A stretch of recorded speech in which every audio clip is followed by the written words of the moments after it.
Hello everyone, welcome to Legal Darshan. In the previous video, which was on part 1 on Akers social learning theory and differential association theory, we built upon what differential association theory is. In this video, we are going to particularly discuss what Akers social learning theory is, because in the previous video, we stopped at how Aker is building on, how Ronald Akers is building on Sutherland's differential association theory, but modifies it to the extent that he also inserts behavioral patterns into his acknowledgement in his theory, right? So we will come to the Akers theory, okay, because we have understood the theory of differential association as propounded by Sutherland. Now we are going to start with Ronald Akers, who expanded Sutherland's legacy but also incorporated 3 more ways in which a person might understand whether he should be doing a crime or he should not be doing a crime. So he is incorporating behavior psychology and operant conditioning in his work. Okay, so now we can say that he starts building on Sutherland, where Sutherland is saying that we criminal behavior is learned. We learn criminal behavior by our association, but Aker is also saying that it also depends on the modeling, definitions, and reinforcement present in the society which influence the crime rate. Okay, now definition is basically concerned with attitude. Okay, and what kind of attitude, what kind of behavioral psychology each individual has towards acting or towards committing a crime. All right, we will understand these ingredients one by one. So core elements of Akers social learning theory is differential association, which is similar to what Sutherland is saying, that when you interact with people, you learn how to commit crime, you learn the modes of doing crime, and also you learn the motives of doing crime. So when you come in interaction with peers who are already having criminal tendency, having heinous tendency, it can be formulated that you will be dragged into the same. But he is also saying that what are the attitude of the person, what is the definition of a person, what is the psychological behavior patterns of a person, that also adds to commission of crime by that person. Okay, so whether the belief system he has, the moral grounding he has, the moral beliefs he has, whether those justify crime or those discourage crime, is also going to be in account. So when Sutherland was talking, Sutherland was saying that either you favor crime, either you form part of a group that favor crime, or you form part of a group that is against crime. There is no in between. But this particular theory is modifying Sutherland to the extent that it can also be your belief. So if your belief, irrespective of whether which distinct group you are joining, if my belief, if my conditioning, if my behavioral psychology is such that if I do any crime, my conscience will be guilty, I will feel repentance, I will feel guilt, then I will not do crime, then that will be crime discouraging psychology. Whereas if somebody's moral conscience, if somebody's moral framework is not that moral or is not on that sound compass, he might do crime again and again and he will not be bothered by it morally. So this is basically your moral psychology that comes into picture, your behavioral psychology that comes into picture. Okay, then there is differential reinforcement.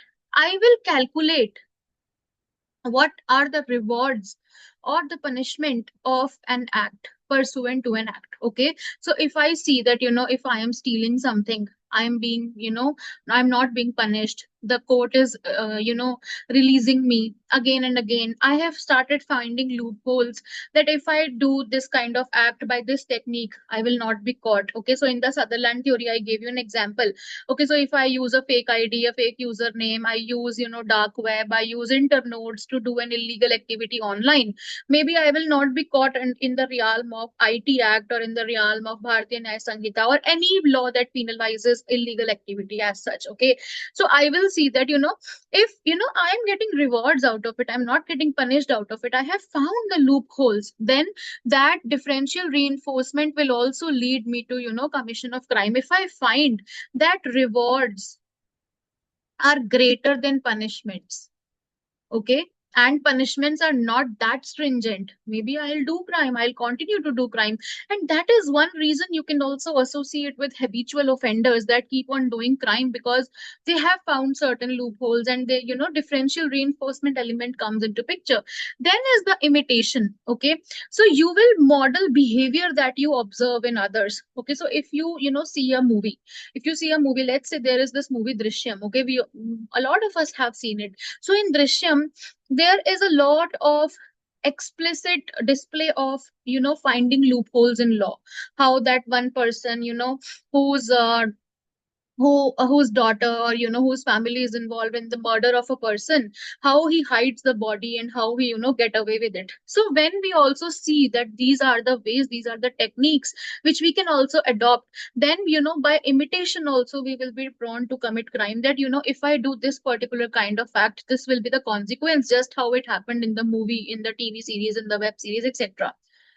Now, Sutherland and Aker also differ on intimation, okay? Because Sutherland say that no, TV, media, etc. cannot influence you. It's your company, it's your core intimate group that can influence you. Aker is diverting from Sutherland on that point, saying that even if you see something on media, that is also going to influence your mindset towards committing the crime, okay? And even if we talk of differential reinforcement, I might not be the direct person who is getting punishment or who is getting reward, but if I see somebody getting it vicariously, if I see an ex person being involved in that business, which is illegal, and he is not being punished, that will also reinforce my, motive, or my, thought to go and commit the crime. So Aker says that it is all these four factors, which is differential association, which is definition, your moral belief, your moral grounding, differential reinforcement, as well as imitation. All four of it, they are responsible for a person to take up an act which is criminal in nature. Okay, now Akers is also, building on social learning, saying that you are always, learning crime, and it is in ignoring impulsive acts. Okay, so in the last video also, this is one of the criticisms similar to what we have given for Sutherland as well, that they are ignoring acts on impulse, criminal acts on impulse. Okay, and of course, it is considering, behavioral psychology, it is considering moral conditioning. It is also not taking into account that some crimes can be due to psychological disorders. Okay, some crimes can be due to other factors, for example intoxication, for example unsoundness of mind. Okay, and he is also in a way emphasizing that how we see others, not just intimate groups but peers and media out there, that influence our criminality. Okay, so media is also in picture in Akers theory, and it comes as a criticism that you can learn anything from any media, right? So that does not make sure that if you are watching a movie you will be prone to commit a crime, which Aker is also building on, that people are exposed to doing crime because of modeling and imitation, right? So that comes out as one of the criticism, that he is overemphasizing the role of media and peers in commission of crime, because Sutherland was only emphasizing on the role of peer, close peer group, intimate group in his theory, right? So these are some comparative analysis of Sutherland, which we have discussed side by side when we were doing Akers. So you may, have a look at it. You may skim through this.